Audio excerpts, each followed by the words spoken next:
Bom dia a todos. Eu vou falar aqui, na verdade eu quero compartilhar com vocês alguns pensamentos que eu tenho sobre a expansão e aplicação de ecologia de paisagem.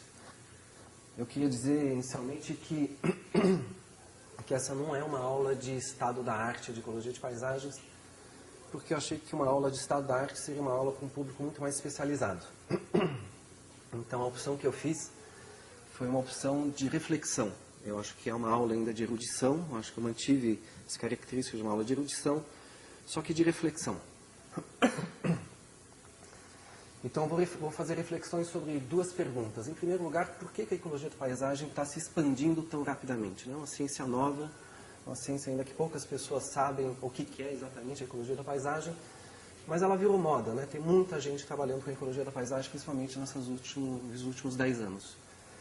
E depois a gente vê também muitas ONGs aplicando conceitos de ecologia de paisagens em áreas mais aplicadas, né? Em áreas mais de conservação, de manejo.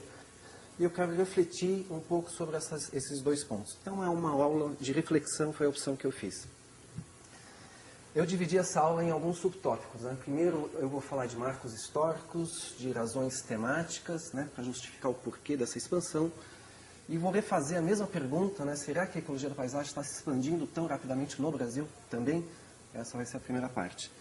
Na segunda parte eu vou refletir sobre o porquê que ela se torna mais aplicada, né? Tem esse potencial de aplicação. E vou ressaltar, já mais no final da aula, 3 exemplos brasileiros nos quais eu estive envolvido, nosso laboratório esteve envolvido, exemplificando, na realidade, aplicações possíveis.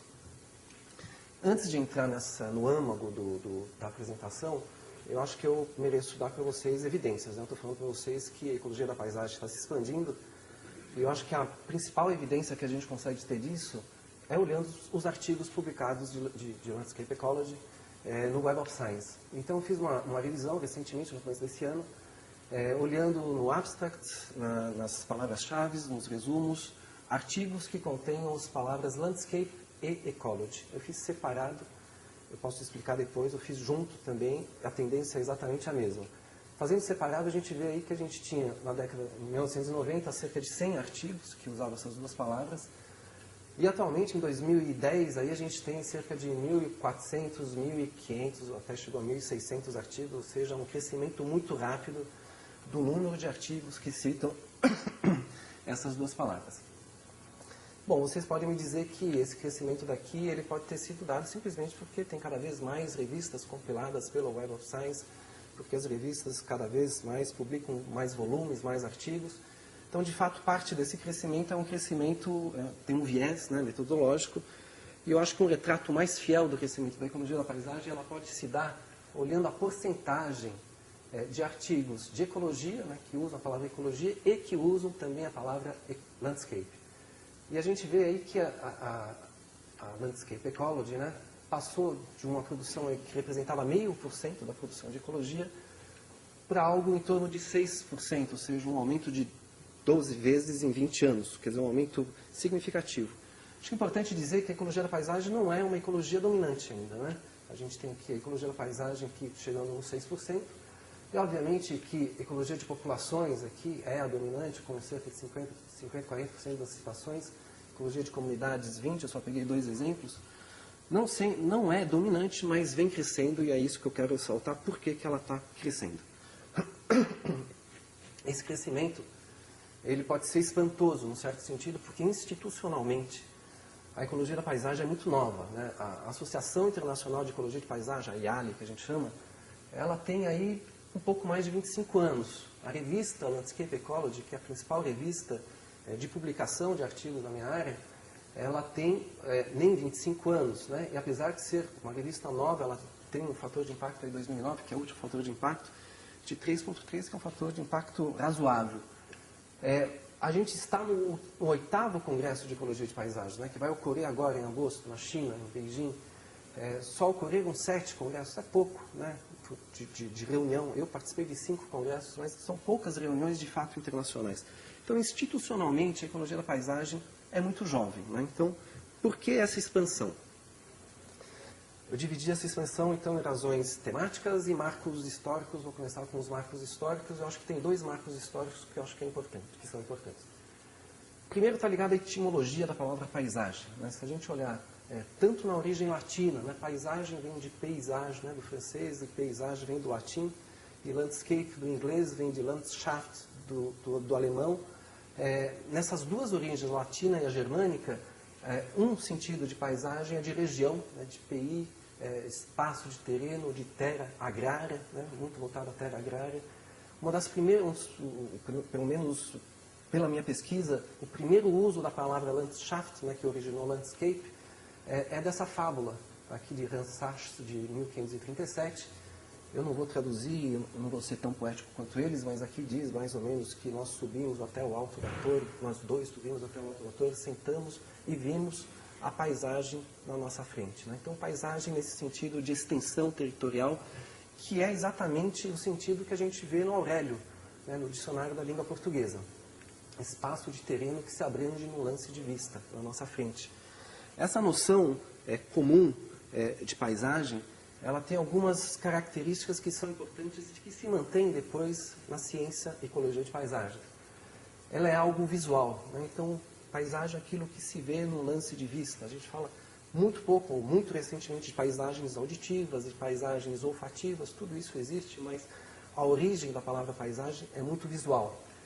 Fala de amplitude, né? Um conjunto de elementos, algo que você vê de cima de um morro, né? Um conjunto de elementos que dá a ideia de heterogeneidade, que vai ser o foco da ecologia da paisagem depois, e de áreas abertas, né? De áreas agrárias, né? A gente não fala de paisagens de uma sala aqui, né?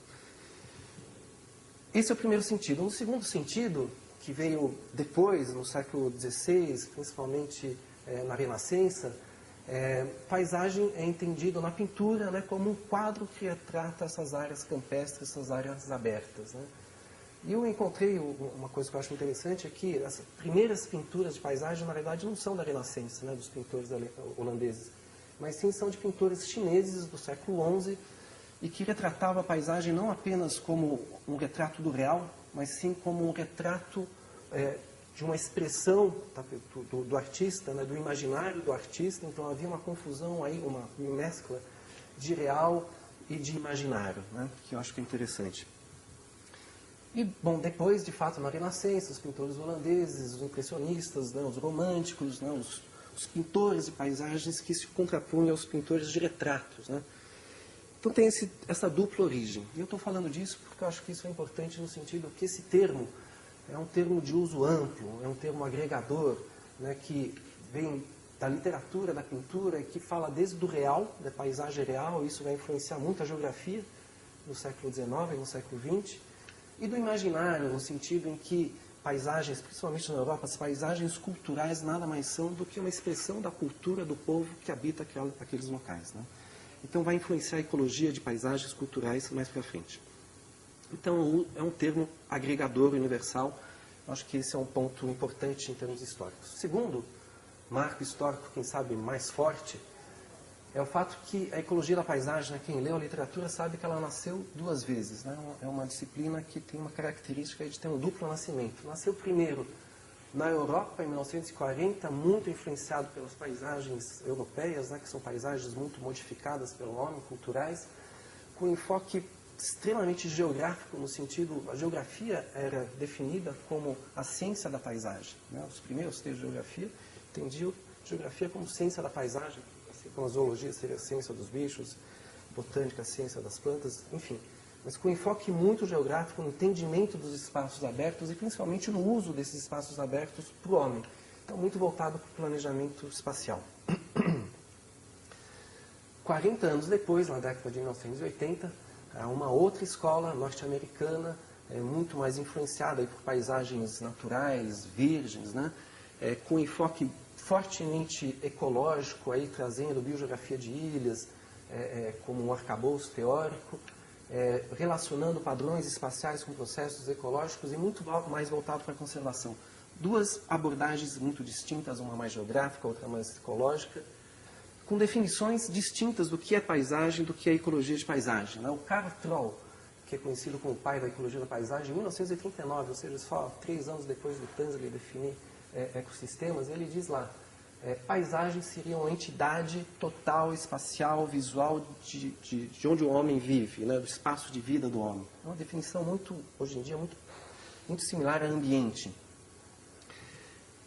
O Naver e o Lieberman, num livro clássico dele, de 1994, acho que não é a primeira versão, mas essa que eu tenho, ele define lá a ecologia de paisagem como sendo uma ciência interdisciplinar que lida com as interrelações da sociedade humana com os espaços abertos, não é tanto com o seu espaço, não é tanto espaços abertos quanto espaços construídos. Né? Então, uma definição muito próxima de ecologia humana.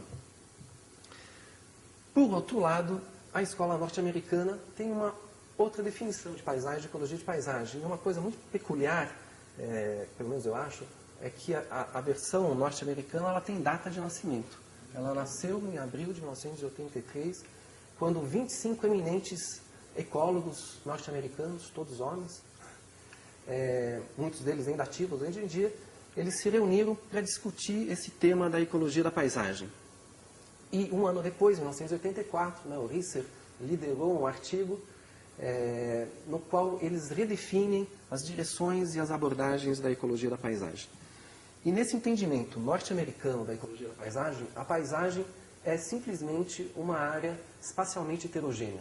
Uma definição muito distinta da anterior, é uma área espacialmente heterogênea, e a ecologia da paisagem considera, eu não vou ler aqui para vocês, mas considera basicamente o desenvolvimento dessa heterogeneidade, as interações que ocorrem nesses espaços heterogêneos, as implicações da heterogeneidade sobre os processos biológicos e abióticos, e o manejo. Então, tanto a origem da heterogeneidade, as implicações e o manejo dessa heterogeneidade. Então, o foco é total sobre a heterogeneidade, contrariamente ao enfoque tradicional da ecologia de ecossistema de comunidade, que delimitava comunidades, ecossistemas,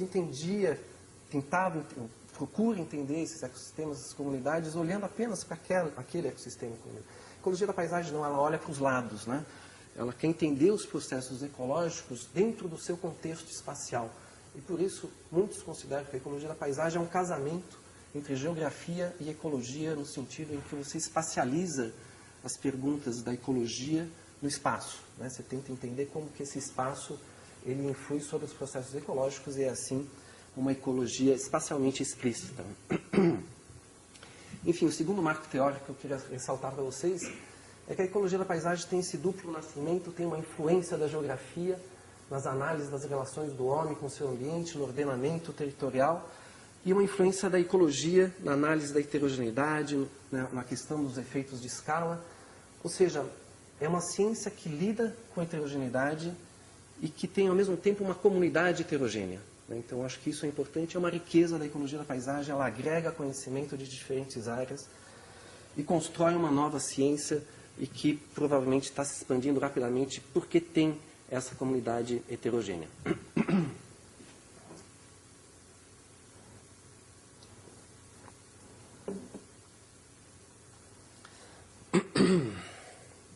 Bom, então agora vamos entrar nas razões temáticas. Eu destaquei aqui 6 razões temáticas, a gente podia falar de outras razões temáticas, eu vou falar de cada uma delas detalhadamente. Em primeiro lugar, a ecologia da paisagem considera o espaço de uma forma explícita. Eu não quero dizer com isso que a ecologia, tradicionalmente, não considera o espaço. Né? Já considerou o espaço desde a teoria da evolução, na teoria dos nichos, na biogeografia, enfim, o espaço sempre fez parte das análises ecológicas. Só que a ecologia da paisagem, ela dá uma ênfase muito maior ao espaço de uma forma quantitativa, numa nova abordagem. Quero exemplificar isso comparando como que uma ecologia, estou colocando aqui tradicional entre aspas, explicaria padrões de diversidade ou de distribuição de organismos. Né? Então, tradicionalmente, a ecologia de comunidades, de ecossistemas, ela tenta entender esses padrões de diversidade e distribuição de organismos olhando para as características locais que poderiam determinar esses padrões. Olhando as competições, as predações, as interrelações das espécies naquele local, ou a determinação que o clima pode ter sobre essas relações, sobre a ocorrência das espécies, ou como que as condições topográficas, pedológicas, etc.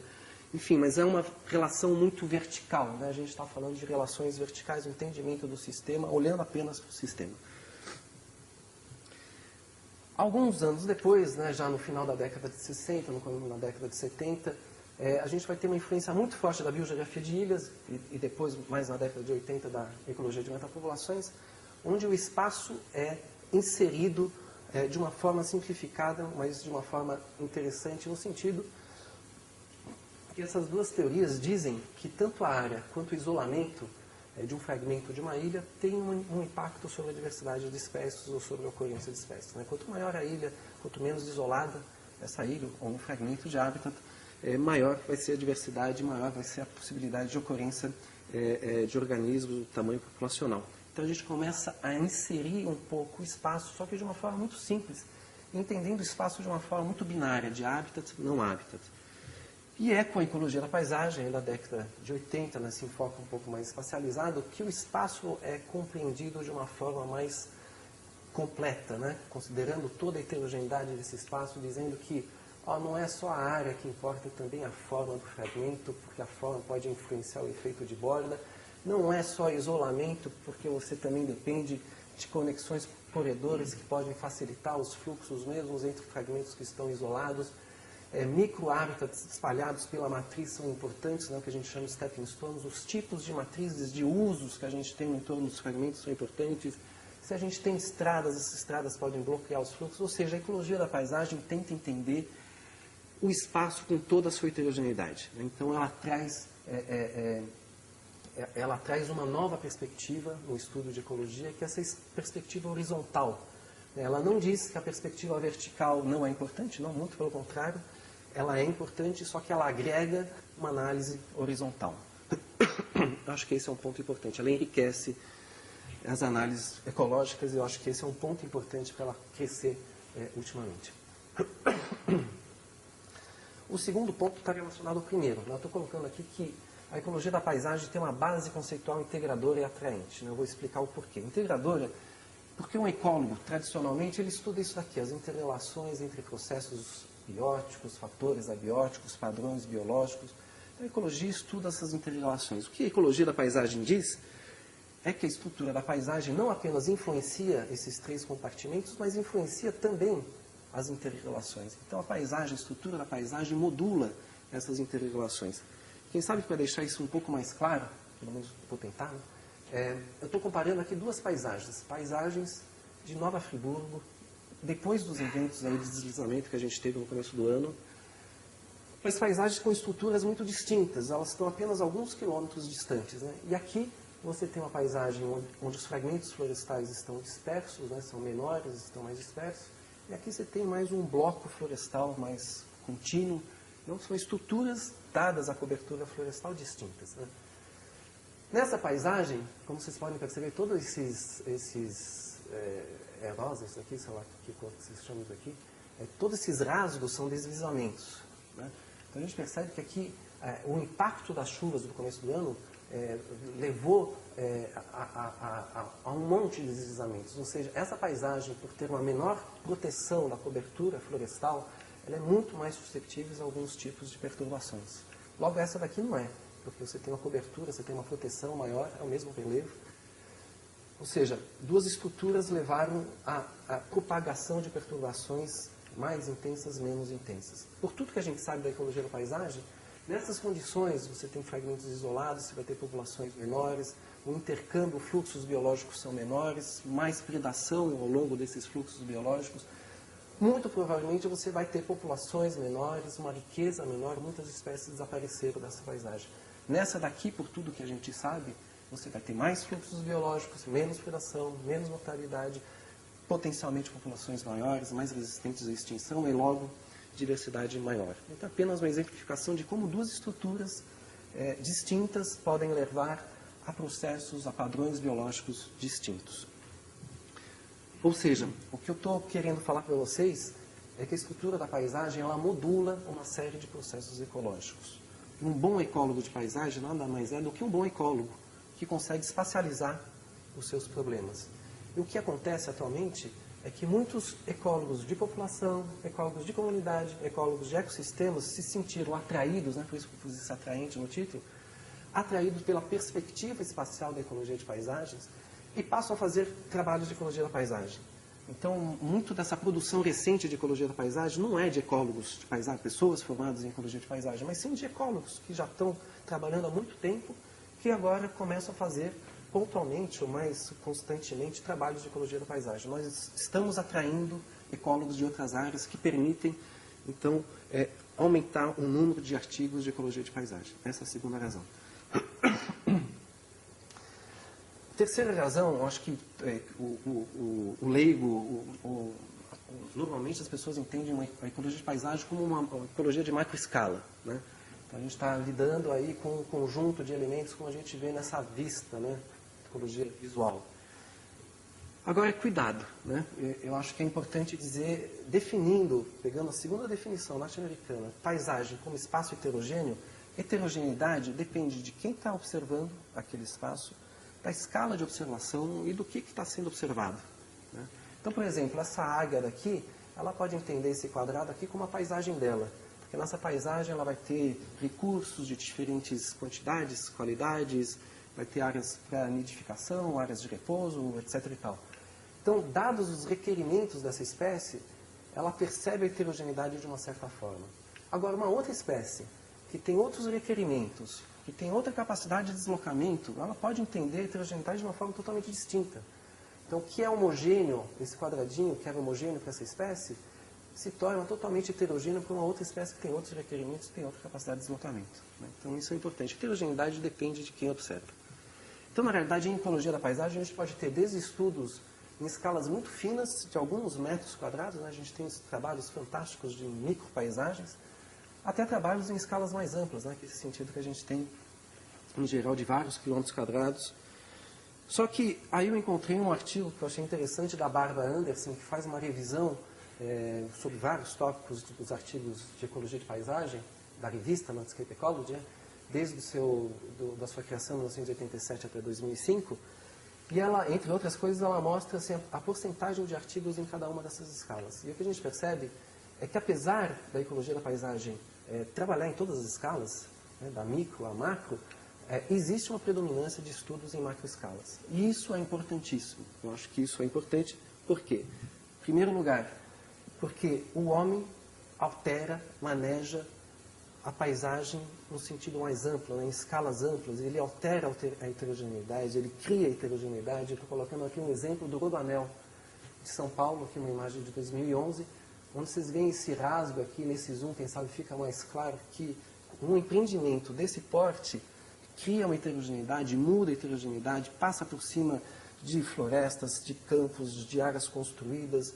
Ou seja, não é um impacto numa área homogênea, é um impacto numa área heterogênea, né? A gente precisa entender, a gente precisa ter uma base ecológica para entender esses impactos em áreas heterogêneas. Tanto para impactos antrópicos quanto para impactos naturais, né? Isso aqui, Nova Friburgo, mais um exemplo que eu utilizei no começo do ano, 2011, antes dos eventos de deslizamento, a mesma região depois. Então, mais uma vez, mostrando assim que os grandes impactos nesses grandes eventos de perturbação naturais também alteram a heterogeneidade, e a gente precisa de uma ciência que entenda esses complexos heterogêneos. E a ecologia da paisagem se propõe a isso, né? Então, eu acho que esse é um ponto importante. Quarto ponto, não apenas a ecologia da paisagem dá uma ênfase às escalas mais amplas, mas ela também trabalha de uma forma multiescalar, né? Porque eu acho que um grande dilema de quem trabalha com ecologia de paisagem é de saber se a gente analisa as relações entre padrões espaciais e processos ecológicos na escala adequada. Porque se a gente não analisar essas relações na escala adequada, muito provavelmente a gente está vendo o mundo dessa forma aqui. A gente está vendo o mundo de uma forma totalmente embaçada. Eu passo para os meus alunos frequentemente essa imagem e pergunto para eles: que animal é esse? Eu já tive todo tipo de resposta. Como não é uma aula interativa, eu vou continuar. Mas, enfim, não dá para identificar esse animal se a gente olhar desfocado, né, na escala inadequada. Vou colocar um outro exemplo, um pouco mais científico, que é uma publicação minha com um ex-aluno meu de doutorado, da Landscape Ecology de 2009, onde a gente procurou explicar a ocorrência de 3 espécies de aves em 60 pontos, em 60 fragmentos, considerando a cobertura e o grau de fragmentação da paisagem no entorno. Só que aqui a gente considerou diferentes entornos, né? Um entorno de 400 metros, de 600, 800 e de 1000 metros. Né? Diferentes escalas, extensões Isso é uma mudança escalar. E os resultados são muito interessantes por duas razões, né? Primeiro, o eixo Y aqui é o eixo de explicação, poder explanatório do nosso modelo. O que a gente vê é que a Quiroxífera caudata, ela responde na escala de 600 metros. O Chiforínco fuscus, ele responde na escala de 800 metros. E a Periglena leucoptera responde na escala de 1000 metros. Primeiro ponto interessante, cada espécie responde numa escala distinta, que torna as coisas um pouco mais complicadas de serem analisadas. Agora, o segundo resultado que eu acho mais importante que eu queria destacar aqui, é que quando a gente considera multi-escala, no sentido em que cobertura e fragmentação foram consideradas em escalas diferentes, né? Por exemplo, cobertura nos 400 metros e fragmentação nos 800 metros, a gente combinou escalas distintas, todos os nossos modelos multi-escalares, essas letras são testes de significância, né?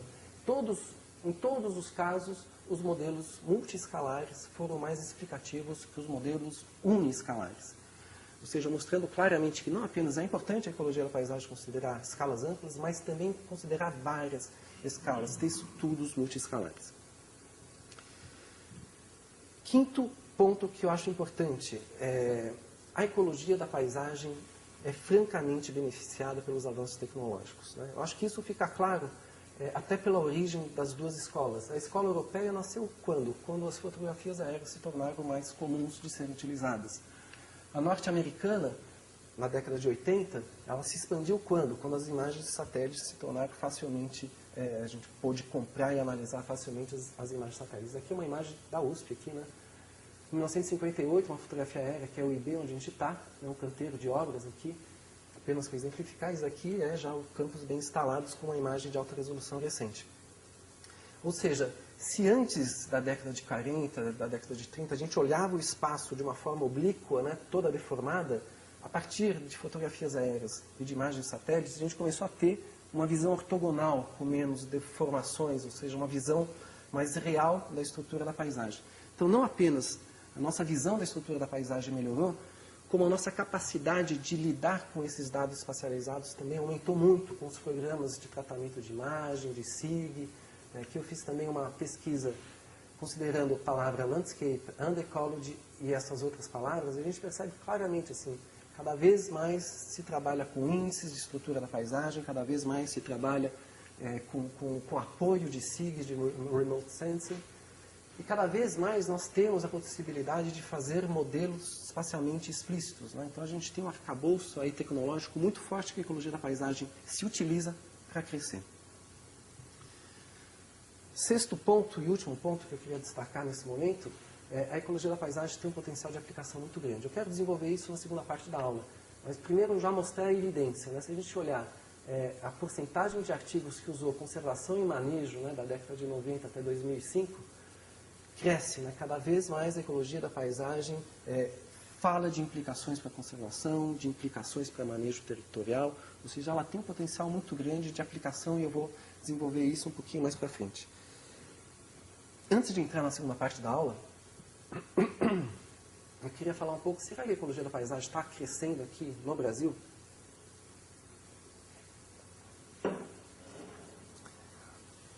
E eu acho que é importante também traçar assim, quais foram os pioneiros da ecologia da paisagem no Brasil. Eu levantei aqui 3 pessoas que eu acho que são emblemáticas, assim, os grandes pioneiros da ecologia da paisagem no Brasil.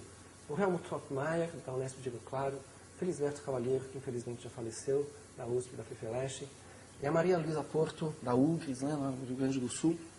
E o que eles têm em comum? Todos eles ou fizeram pós-doc na Alemanha, ou fizeram doutorado na Alemanha. Ou seja, eles trazem consigo uma abordagem claramente geográfica, né? Então, a ecologia da paisagem chegou no Brasil com a abordagem geográfica, com a abordagem europeia. A abordagem norte-americana, ela só vem muito mais tarde, né? Só na década de 90, primeiramente com o laboratório de análise e planejamento ambiental da UFSCar, né? Com José Eduardo dos Santos, o Salatiel, né? Que já estavam implementados quando eu cheguei. E eu cheguei da Europa em 1996, aí a gente criou o Laboratório de Ecologia de Paisagem e Conservação, e atualmente nós somos um dos laboratórios principais, o Simão principal, nessa linha mais norte-americana no Brasil. Bom, eu acho que o melhor retrato que a gente pode ter nesse momento sobre como se deu o crescimento da ecologia da paisagem no Brasil é esse trabalho de revisão que eu fiz junto com a Vânia Pivella, publicado na Biota Neotrópica em 2007, eu só vou destacar alguns resultados. Um resultado que eu acho muito importante, que é a abordagem dos trabalhos. A gente utilizou 2 bancos de dados. Um banco de dados de congressos de ecologia, SEB, né? Um segundo banco de dados que era de banco de dados da CAPES, né? De mestrado e doutorado. Olhando aqui para as reuniões científicas de 2000 a 2005, um resultado que chamou muita atenção para a gente é que a abordagem da grande maioria dos trabalhos, né, visto o resumo, né, que a gente analisou os resumos, a grande maioria deles tem uma abordagem observacional descritiva. No sentido que a pessoa não tem pergunta, a pessoa não tem predição, a pessoa simplesmente chega, descreve uma estrutura, descreve uma dinâmica, ou seja, tem uma limitação muito grande. Né? A gente não tem pergunta, tem poucos trabalhos que de fato relacionam padrões espaciais com processos ecológicos, que é preocupante. E quando a gente olhou o banco de dados de tese da CAPES, o mesmo padrão se mantém. Né? Então, aqui, tanto para mestrado quanto para doutorado, a grande maioria dos trabalhos são observacionais, descritivos, o que eu acho que é um tanto preocupante. E se a gente tenta entender a evolução disso ao longo do tempo, não há uma tendência clara. Né? Aqui eu coloquei na ordem o Fórum de Ecologia de Paisagem de 2000 e os congressos da série de 2001 até 2005. Não vou explicar tudo, mas assim, o observacional descritivo, que é esse verde, ele se mantém alto, tem umas oscilações, que depende muito de que grupos participou do evento, mas enfim, claramente, a ecologia da paisagem, até 2005 pelo menos, tem claramente uma vertente descritiva. E isso me remete a um trabalho do Richard Robbs, de 1997, onde ele analisou, da mesma forma, a gente na verdade copiou um pouco a abordagem dele, ele analisou a revista Landscape Ecology na sua primeira década de publicação. Ele dividiu em 2 quinquênios, né, de 87 a 91, 92 a 96. O que eu quero chamar a atenção aqui, que no primeiro quinquênio de 87 a 91, a pesquisa internacional de ecologia da paisagem era essencialmente descritiva, sem quantificação, sem análise estatística. Né? Então parece, depois isso mudou, né, melhorou. Mas parece que no Brasil a gente ainda está nessa primeira fase um pouco mais descritiva. Né? E toda a ciência que está se formando é uma ciência que é descritiva, né? Que é mais indutivista, influenciada pelo Francis Bacon. Né? A gente tem um componente descritivo muito forte em toda a ciência.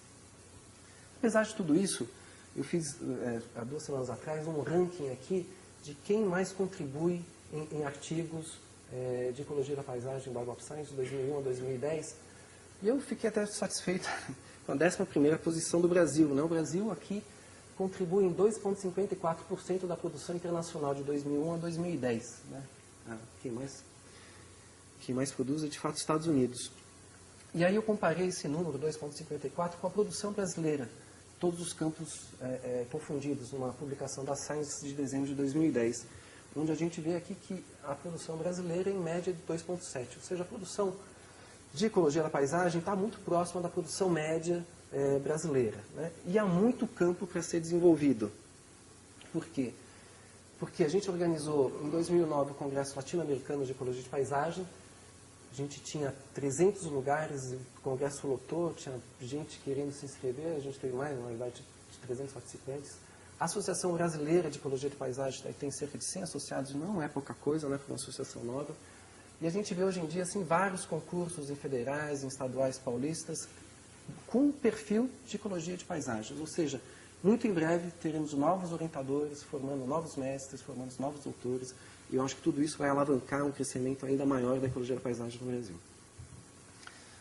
Indo para o segundo ponto, por que a ecologia da paisagem é tão aplicada? Eu acho que eu preciso fazer uma observação antes de entrar e responder essa pergunta. A primeira observação é que a gente vive um momento assim, de problemas ambientais de grandes proporções. Tanto problemas ambientais mais naturais, né, como o tsunami no Japão, agora no começo do ano, quanto outros que são claramente provocados pelo homem, como no mar de Aral, né, onde houve um excesso de irrigação e você praticamente secou a 4ª extensão de água doce do mundo, né, 60% dessa água doce desapareceu. Ou seja, o homem provoca mudanças ambientais de grande amplitude, a gente tem também vários exemplos recentes aí, com mudanças climáticas e eventos naturais, de problemas ambientais de grandes proporções. Para lidar com esses problemas ambientais de grandes proporções, a gente precisa de ações de grandes proporções, também ações internacionais. Acho que um exemplo muito bonito é das Nações Unidas, né, da Convenção da Diversidade Biológica, onde aí, na 10ª reunião, que ocorreu no ano passado, se definiram uma série de metas internacionais para vários países cumprirem, metas tanto de redução da perda de hábitat, quanto aumento de proteção, de recuperação de ambientes degradados. Enfim, a gente tem aí mobilizações internacionais que são importantes. Porém, não estão dando certo, né? Se a gente olhar as metas que foram definidas em 2002, nenhuma delas foi cumprida. Isso foi publicado na Science também em 2010. Isso apesar da nossa resposta, né, em termos de planos de manejo, em termos de criação de unidades de conservação, em termos de uso sustentável de recursos naturais, a resposta aumentou, mas as pressões, a pegada ecológica, a degradação, o desmatamento, todas essas pressões aumentaram no ritmo maior do que a nossa capacidade de resposta, o que faz com que os ecossistemas nossos estão, de fato, se degradando. Então, o que a gente pode fazer diante desse dilema? A gente tem problemas graves, ambientais graves. Qual que é a ciência? Que ciência que a gente quer para lidar, para responder, amenizar esses problemas ambientais de grande proporção? Acho que é interessante a gente usar esse quadrante aí do Pasteur para pensar um pouquinho nisso, né? Porque esse quadrante aqui divide a pesquisa em dois eixos. Um eixo é uma representação muito simplificada, né? Mas num eixo de relevância para avanço do conhecimento, digamos, mais teórico, e um eixo de aplicação mais imediata, né? E aparentemente nesse quadrante a gente vê a oposição de dois quadrantes. Aqui o quadrante do Bohr e o quadrante do Edison, né? O Bohr, esse quadrante é um quadrante onde você tem uma ciência que tem um avanço teórico muito grande, mas que imediatamente não tem uma aplicação. O Bohr, por exemplo, foi um físico alemão que estudou a estrutura dos átomos, teve uma contribuição enorme para a sua área, mas que não teve uma aplicação imediata. O Edison é outro exemplo, um exemplo de uma pessoa que fez uma série de invenções de aparelhos elétricos, resolvendo problemas práticos, mas que não teve nenhuma contribuição teórica, né? Essa contraposição daqui parece uma contraposição de ecologia teórica, de ciência teórica e de ciência aplicada. Mas, isso, se a gente considerar o tempo, pode ser que não exista, né? Porque o que é muito teórico num certo momento pode se tornar, ao longo do tempo, prático, aplicado. Mas, o que eu quero ressaltar aqui é o quadrante do Pasteur, né? O quadrante do Pasteur parece ser o quadrante privilegiado, né? Porque aqui, nesse quadrante, significa que você faz pesquisas que são impactantes tanto do ponto de vista teórico quanto do ponto de vista aplicado. O Pasteur, por exemplo, ele teve uma contribuição na microbiologia, na bacteriologia, fantástica. Ao mesmo tempo, seus inventos, né, suas descobertas tiveram implicações na saúde, na indústria de alimentos também fantástico. Então, isso aqui é um quadrante privilegiadíssimo, né? Então, a NSF nos Estados Unidos privilegia o apoio de pesquisa desse quadrante, né?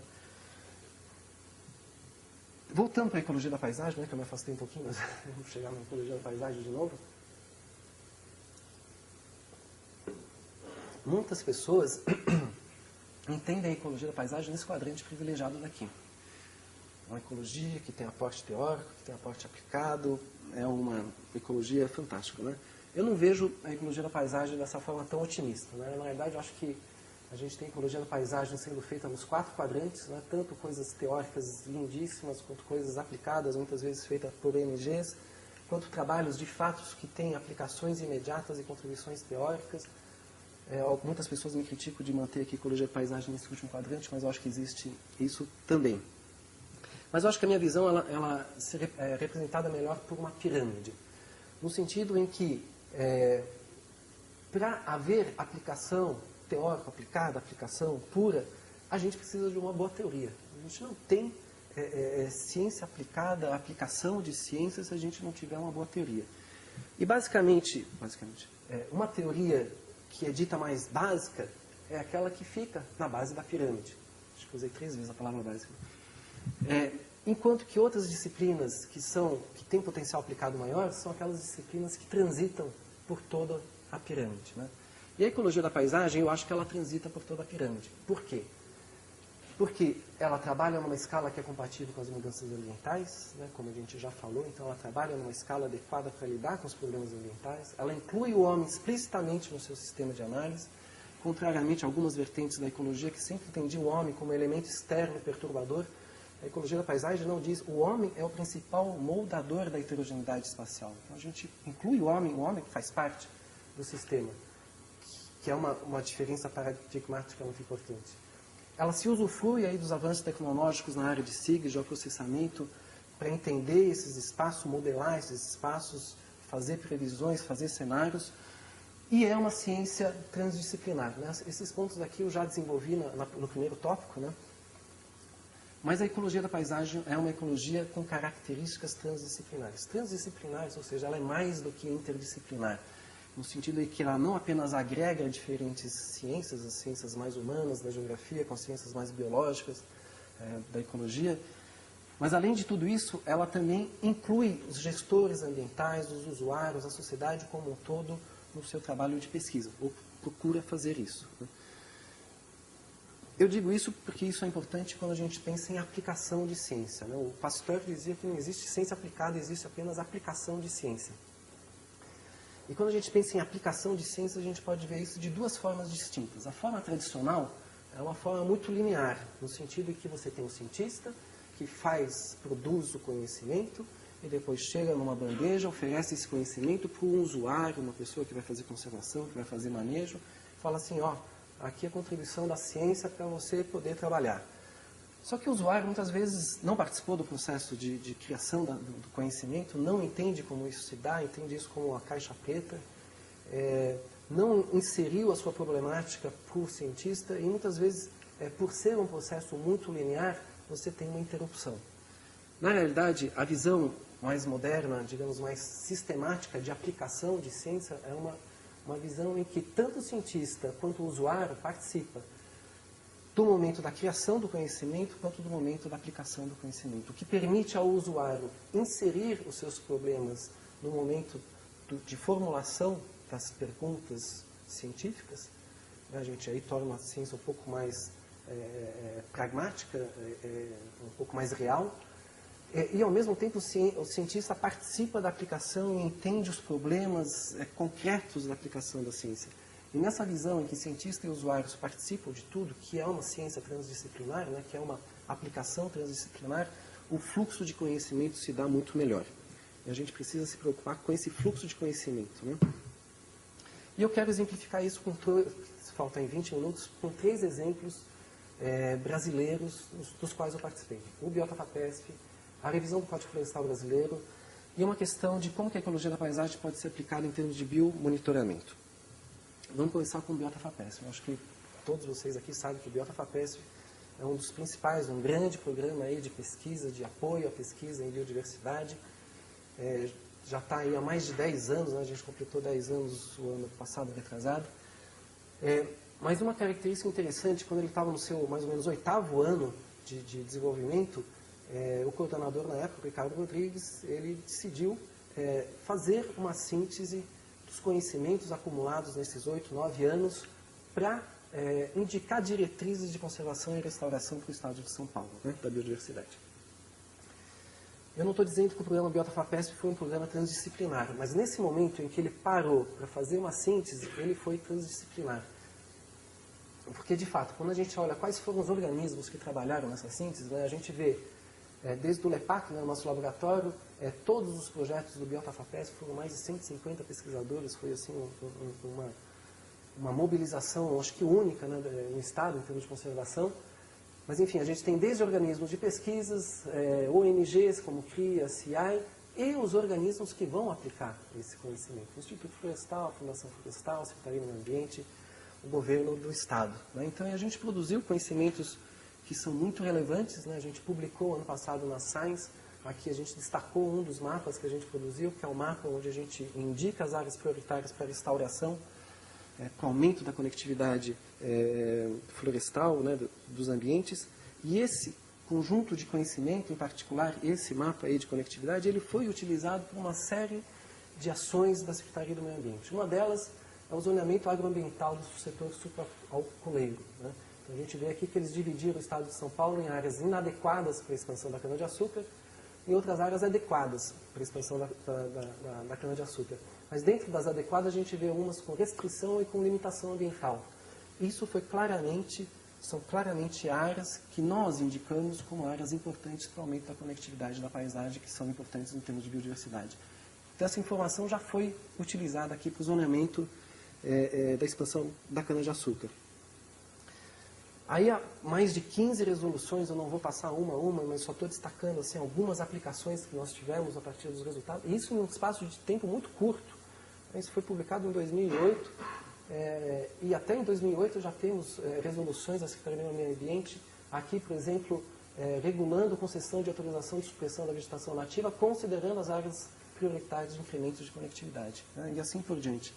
Um outro exemplo que eu acho muito importante, também no mapa aqui produzido pelo nosso laboratório, que até o Leandro foi o autor principal, a gente destacou, na época o Goldenberg pediu para a gente destacar as 14 áreas mais importantes para a criação de novas unidades de conservação, porque o governo queria criar novas unidades de conservação.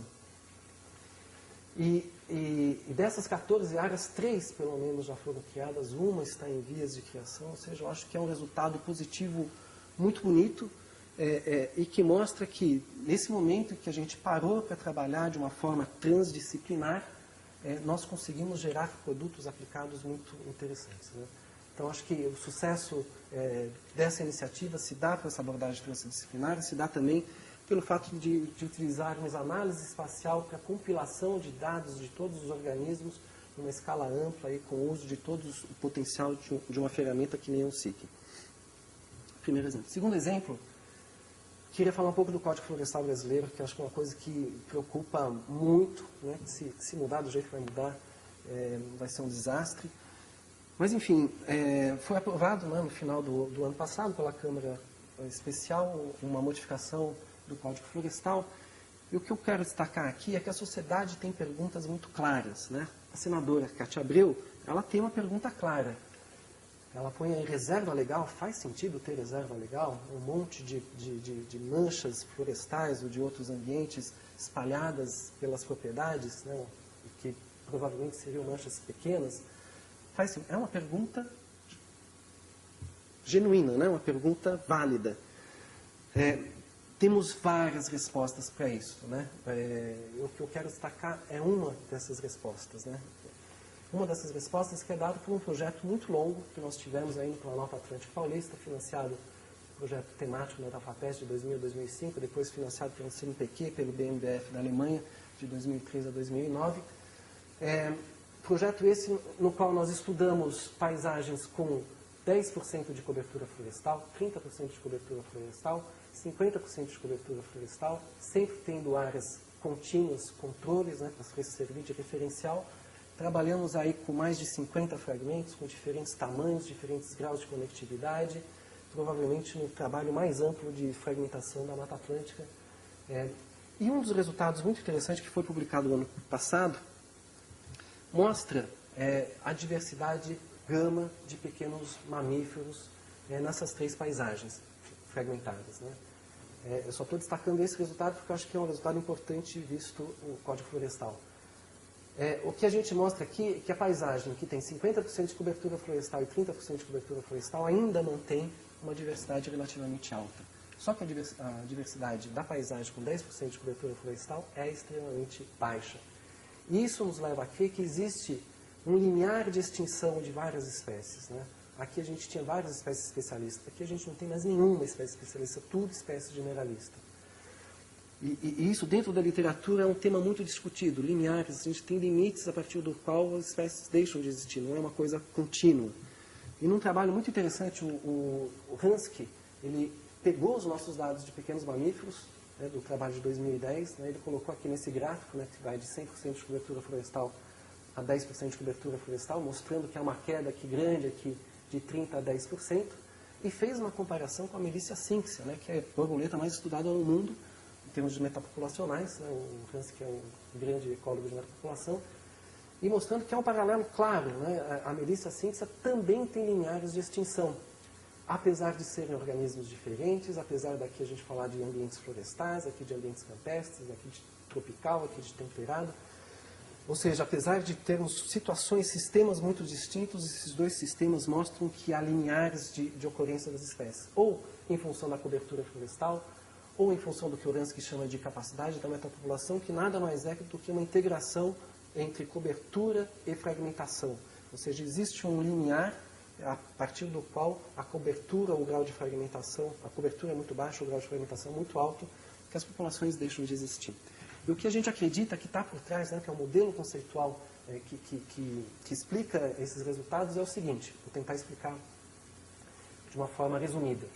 Quando você tem muito habitat, você tem muito fluxos biológicos, nessas flechas aqui mostram os fluxos biológicos entre todos os fragmentos, o que faz com que todos os fragmentos, mesmo os fragmentos pequenos, possam conter todas as espécies, né?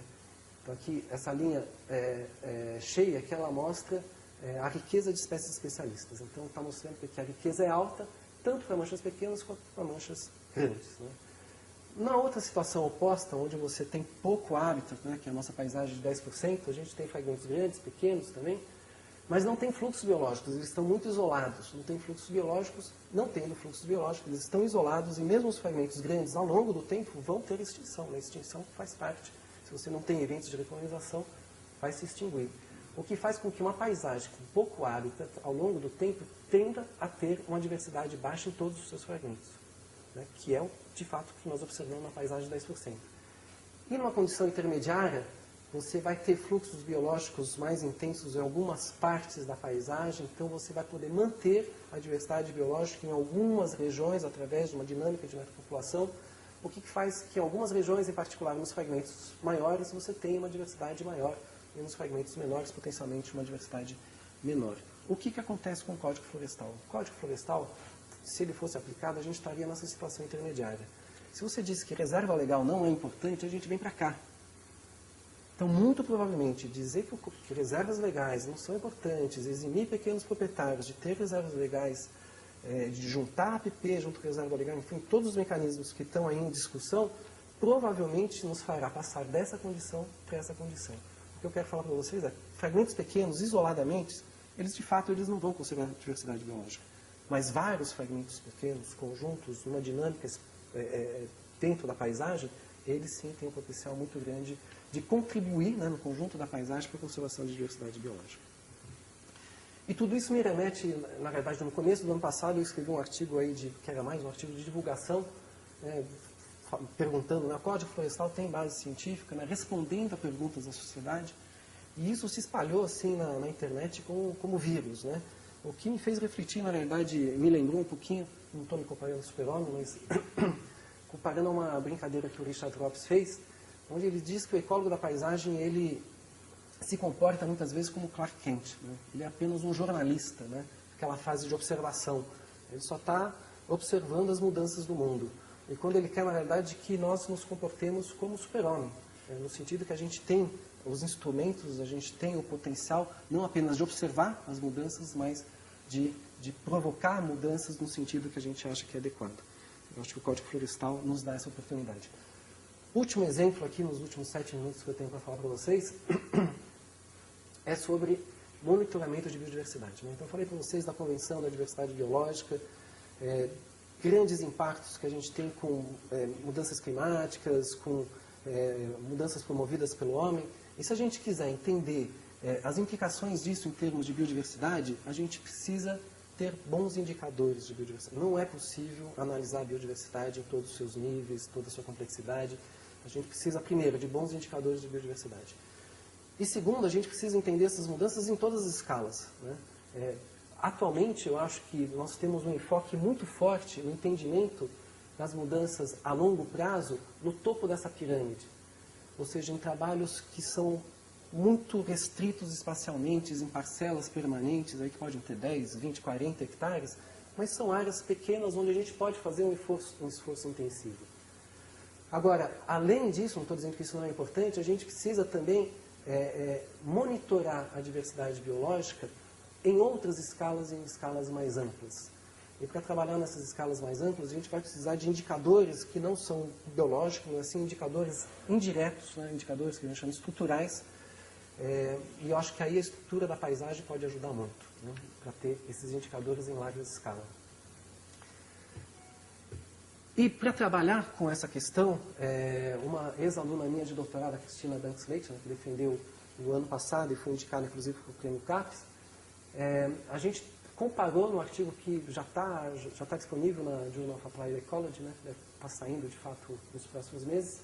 A gente comparou indicadores biológicos com indicadores estruturais, né? Aqui espécies indicadoras, né, em termos de abundância, de ocorrência, e aqui índices de paisagem, tamanho do fragmento, conectividade, fragmentação, índices estruturais, né, de como que o ambiente, o hábitat, está distribuído. Indicando o quê? Né? Um resultado muito bonito do trabalho da Cristina é que ela fez uma análise de componentes principais, uma análise de ordenamento, um PCOA, na verdade, onde ela viu que o primeiro eixo desse eixo de ordenamento representa muito bem as mudanças da integridade da comunidade biológica. Né? Então, aqui eu ordenei do controle para as paisagens com mais mata, cada vez menos mata, né? 50, 30, 10%, e dentro de cada uma das paisagens, fragmentos grandes, médios e pequenos. O que a gente percebe que é um gradiente. Né? Então, esse primeiro eixo de uma análise de ordenamento representa muito bem a degradação que a gente tem da comunidade, passando de uma comunidade muito rica, com várias espécies especialistas, para uma comunidade que tem cada vez menos espécies especialistas, mais espécies generalistas. Então, essa degradação da integridade da comunidade. E a gente relacionou isso, então, com presença, ocorrência de espécies indicadoras e com os índices de estrutura da paisagem. Eu vou, porque eu tenho pouco tempo, eu vou apresentar para vocês apenas os resultados relacionados com os índices de paisagem, que é o que eu quero destacar. Esse eixo Y daqui representa o poder explicativo do nosso modelo. Né? Então, eu trabalhei com imagens de alta resolução, 10 metros de resolução, e com imagens com mais baixa resolução, com 30 metros de resolução, que é uma imagem de Landsat normal. E aí nós desenvolvemos indicadores para uma paisagem, por exemplo, aqui a paisagem de 10% de cobertura, aplicamos para a mesma paisagem, né, que são essas colunas cheias. Ou aplicamos esses índices desenvolvidos nessa paisagem para outras paisagens, para de 30%, para de 50%, ou então para o conjunto de todas as paisagens que eu estou chamando de regional. Né? Então, na realidade, fizemos vários testes. Né? O resultado que é mais importante que eu quero destacar aqui para vocês. Todos esses testes, os índices de paisagem, foram capazes de representar mais de 40% da variação da integridade da comunidade de aves. É um resultado excepcional, inédito na literatura, até acho que por isso mereceu essa publicação na Journal of Applied Ecology. É um índice muito alto, né? Um trabalho inédito, tenho certeza que vai ser muito citado, e até por meu espanto chegou a representar 99% da variação da integridade da comunidade biológica. São índices tão altos, até mais altos em alguns casos, que os próprios indicadores biológicos. E mais importante do que tudo isso, quando a gente desenvolvia um índice numa paisagem, aplicava em outra, ou desenvolvia numa escala e aplicava em outra escala, o poder de extrapolação desses índices foi altíssimo, muito mais alto do que dos indicadores biológicos. Ou seja, não apenas os índices de paisagem indicam fortemente as variações da integridade da comunidade, como eles têm uma capacidade, uma resistência, digamos, às mudanças de escalas e mudanças de regiões muito forte. O que dá tudo a entender que a ecologia da paisagem assim, tem um potencial de aplicação para monitoramento de diversidade biológica em escalas mais amplas muito grande. Então, com esses 3 exemplos, o que eu queria mostrar para vocês, assim, é importante a prática transdisciplinar, né? O projeto Biota mostra isso claramente. É importante, em termos de aplicação, ter uma abordagem para a resolução de problemas ambientais. Eu acho que a ecologia da paisagem pode acrescentar muito nesse sentido. E a gente tem aí um potencial da ecologia da paisagem de auxiliar programas de biomonitoramento em escalas mais amplas muito forte. Né? Esses 3 resultados que eu queria destacar para vocês. E respondendo à pergunta inicial, né, por que a ecologia da paisagem está crescendo, por que ela é tão aplicada, eu acho que essa frase resume um pouco a minha opinião.